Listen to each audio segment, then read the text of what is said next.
Seperti sandalnya hotel itu lah. Sandalnya itu bisa pakai. Mau laki mau perempuan bisa pakai. Tidak ada problem. Karena kalau agama Buddha ini ajarannya hanya berlaku untuk umat Buddha, saya malah nggak suka. Sebelum kamu bernamaskara atau bersujud di depan patung Buddha, kamu belum umat Buddha. Nanti nggak saya kasih pelajaran agama Buddha, saya malah nggak ikut. Tapi justru seninya di agama Buddha ini adalah walaupun kita nggak ngerti patung Buddha, walaupun kita nggak ngerti upacara Dharma, tapi kalau kita mau melaksanakan dan kita bisa berubah, itu kita sebetulnya sudah Buddhis. Dan ini yang membuat bagi saya agama Buddha memang layak untuk menjadi jalan hidup kita. Begitu Pak Yani. Terima kasih. Ya, baik, terima kasih, luar biasa sekali penjelasan Bante. Tapi ya sebelum kita lepas ke audiens, mohon maaf Bante, ini agak pribadi sedikit. Apakah ada tentangan Bante dari keluarga terutama sampai Bante meninggalkan agama yang lain yang dulu terus sampai sekarang menjadi biku gitu? Pasti ada kendala-kendala itu. Kalau tentangan pemilihan agama tidak ada. Karena saya dari kecil kan suka bertanya-tanya tentang agama dan kemudian suka belajar agama di mana-mana. Jadi pindah agama itu sudah rutinitas, ya. Nah, sehingga waktu ibu saya melihat saya belajar agama Buddha, bagi dia juga itu hal yang biasa. Ya, paling 2 bulan lagi juga ditinggal. Ya.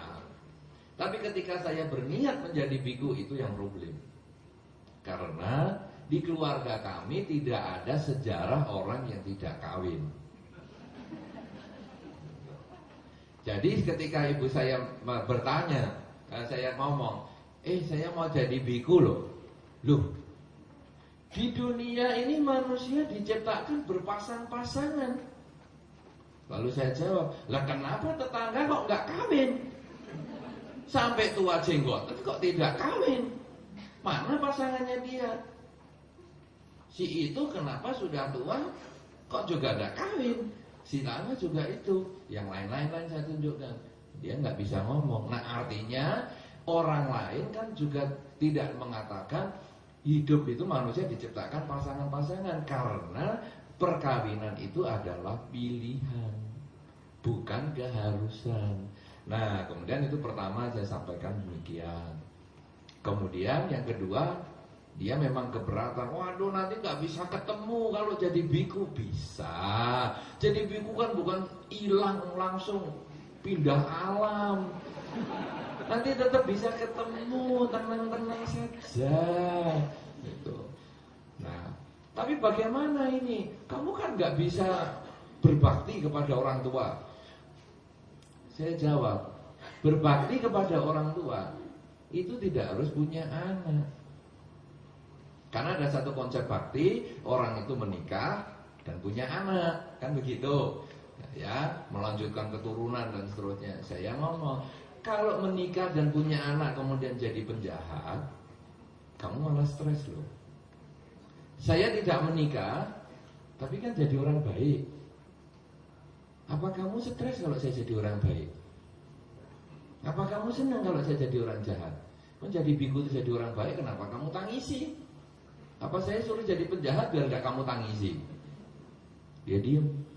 Nah, kemudian saya jawab lagi, kalau punya istri dan punya anak, itu hanya membahagiakan kamu dan membahagiakan keluarga mertua.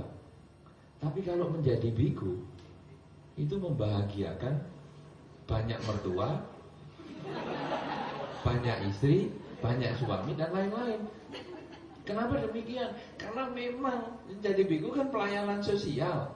Orang yang stres sama mertua ya cerita, mertua yang stres sama menantu ya cerita, anak yang stres sama orang tua cerita, orang tua stres punya anak juga cerita. Dan endingnya jadi biku kan mencoba memberikan solusi. Nah, saya katakan, seandainya kamu punya uang 1.000 rupiah, bisa beli roti di satu toko ini 1, lalu di toko sebelah itu 10, kamu mau beli roti di mana? Ya mesti beli yang 10. Nah, itu dia. Kan logis itu. 1.000 rupiah kalau cuma satu, yang sebelahnya 10 dengan kualitas yang sama loh. Bukan yang sebelahnya palsu. Kan kamu pasti beli yang 10. Nah saya sebagai biku, kalau saya kawin, itu saya seperti kamu punya uang 1.000 beli roti di satu toko.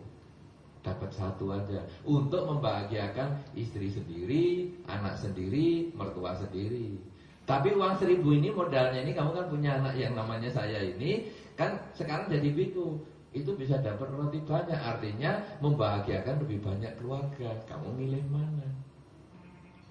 Nah, kalau kakak saya yang menikah membahagiakan kamu di dalam ke dunia ini. Kalau kamu merelakan saya jadi biku, kamu saya bahagiakan di alam kelahiran yang berikutnya berkali-kali.